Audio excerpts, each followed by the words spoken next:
பழைய astro channel நேயர்கள் அனைவருக்கும் வணக்கம். இன்னைக்கு நம்ம வீடியோல குரு சிவராஜ் யோகத்தை பத்தி பார்க்க போறோம். அதாவது வருகிற ஜூன் 14ஆம் தேதி பாத்தீங்கன்னா சூரியனானவர் ரிஷப ராசியிலிருந்து மிதுன ராசிக்கு இடப்பெயர்ச்சி ஆகிறார். மிதுன ராசிக்கு வர்ற சூரியன் பாத்தீங்கன்னா ஒரு மாத காலம் குருவோட தங்கி மிதுன ராசியில் பிரவேசிப்பார். இதனால குரு சிவராஜ் யோகம் பாத்தீங்கன்னா அனைத்து ராசி பெருமக்களுக்கும் ஏற்படுகிறது.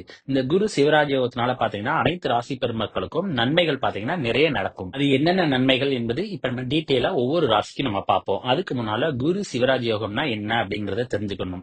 எந்த ராசியில சூரியனும் குருவும் இணைந்து இருக்கிறார்களோ அந்த ராசியில பாத்தீங்கன்னா குரு சிவராஜ் யோகம் ஏற்படுகிறது. இந்த குரு சிவராஜ் யோகத்தினால பாத்தீங்கன்னா ஒவ்வொரு ராசிக்கும் அந்தந்த ஸ்தான பலத்திற்கு ஏற்ப பாத்தீங்கன்னா இந்த சிவராஜ் யோகம் பாத்தீங்கன்னா நற்பலன்களை செய்யும். அடுத்து குருவானவர் பாத்தீங்கன்னா எப்பொழுது சூரியனுடைய நட்சத்திர சாரத்துல இருக்கிறாரோ அந்த சமயத்துல சூரியனானவர் பாத்தீங்கன்னா குருவினுடைய நட்சத்திர சாரத்துல இருந்தார்னா நட்சத்திர சார பரிவர்த்தனை ஏற்படும். இந்த நட்சத்திர சார பரிவர்த்தனை பாத்தீங்கன்னா குரு சிவராஜ் யோகம் ஏற்படுகிறது.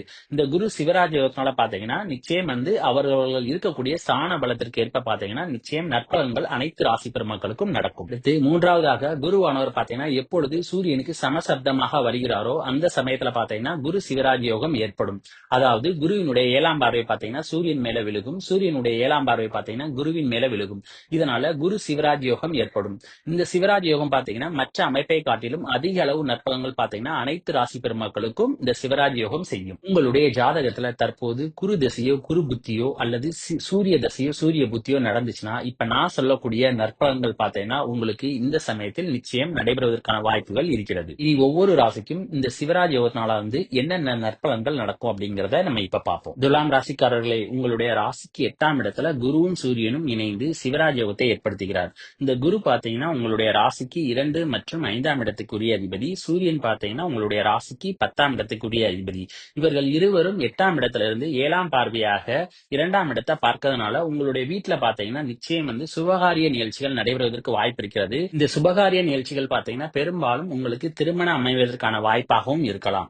ஏன்னா 2ஆம் இடங்கிறது பாத்தீங்கன்னா குடும்பம். அதனால நிச்சயம் பாத்தீங்கன்னா விருச்சக ராசி அல்லது விருச்சக லக்னக்காரர்கள் பாத்தீங்கன்னா குடும்பம் அமைவதற்கான வாய்ப்பு நிறைய இருக்கிறது. இந்த குருவும் சூரியனும் பாத்தீங்கன்னா நட்பு கிரகங்கள். அதனால நிச்சயம் பாத்தீங்கன்னா இருவரும் உங்களுக்கு குடும்பம் அமைவதற்கு உறுதுணையாக இருப்பார்கள். இந்த திருமணம் பாத்தீங்கன்னா பெரும்பாலும் காதல் திருமணமாக அமைவதற்கு வாய்ப்புகள் நிறைய இருக்கிறது.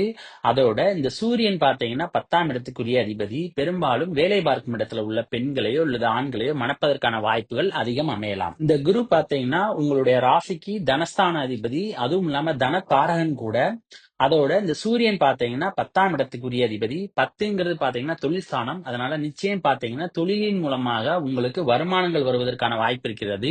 இருந்தாலும் இவர்கள் இருவரும் உங்களுடைய ராசிக்கு 8ஆம் இடத்துல இருக்கிறதுனால வரவுக்கேற்ற செலவுகளும் பாத்தீங்கன்னா உங்களுக்கு நிச்சயம் இருக்கும். பூர்வீக சொத்துக்கள் மூலமாக உங்களுக்கு தன லாபங்கள் வருவதற்கான வாய்ப்பு இருக்கிறது. பிள்ளைகளின் மூலமாக உங்களுக்கு வருமானங்கள் வருவதற்கான வாய்ப்பும் இருக்கிறது.